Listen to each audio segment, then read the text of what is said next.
राष्ट्रवादी काँग्रेस शरदचंद्र पवार पक्षाकडून आज 4 एप्रिल लोकसभा निवडणुकीसाठी दुसरी उमेदवारी यादी जाहीर करण्यात आली आहे। दुसऱ्या यादीमध्ये 2 जागांवर उमेदवार घोषित करण्यात आलेत। यामध्ये महाविकास आघाडीमध्ये अत्यंत वादग्रस्त ठरलेल्या भिवंडी जागेवर उमेदवारी घोषित करण्यात आली आहे। शरद पवार गटाकडून सुरेश म्हेत्रे यांना उमेदवारी जाहीर करण्यात आली आहे। भिवंडीच्या जागेवरून तिन्ही पक्ष आमने सामने आले होते, मात्र ही जागा शरद पवार गटाला सुटल्याचं स्पष्ट झालेलं आहे।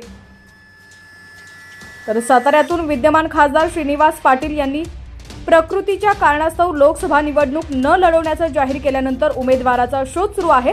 मात्र श्रीनिवास पाटील हे आपल्या मुलाच्या उमेदवारीसाठी अडून बसले आहेत। शरद पवार गटाकडून 4 नावांची चर्चा सुरू आहे। यामध्ये बाळासाहेब पाटील, सत्यजित पाटणकर, सुनील माने आणि शशिकांत शिंदे यांना त्यांच्या नावाची चर्चा होती।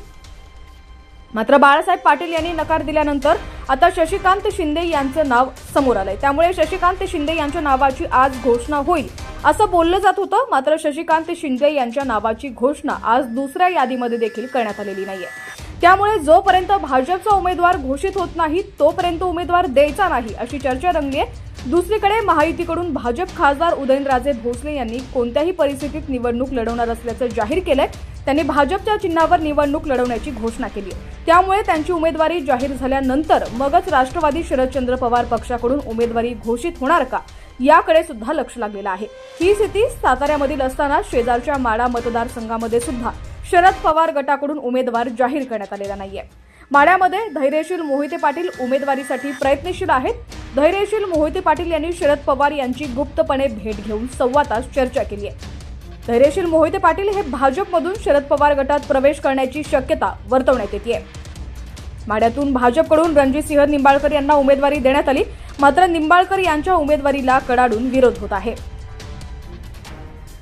मात्र आज शरदचंद्र पवार गटाची दुसरी यादी जाहीर झालेली आहे। त्यामध्ये देखील सातारा आणि माढा या 2 जागांवरचे उमेदवार शरद पवारांनी अद्यापही जाहीर केलेले नाहीयेत।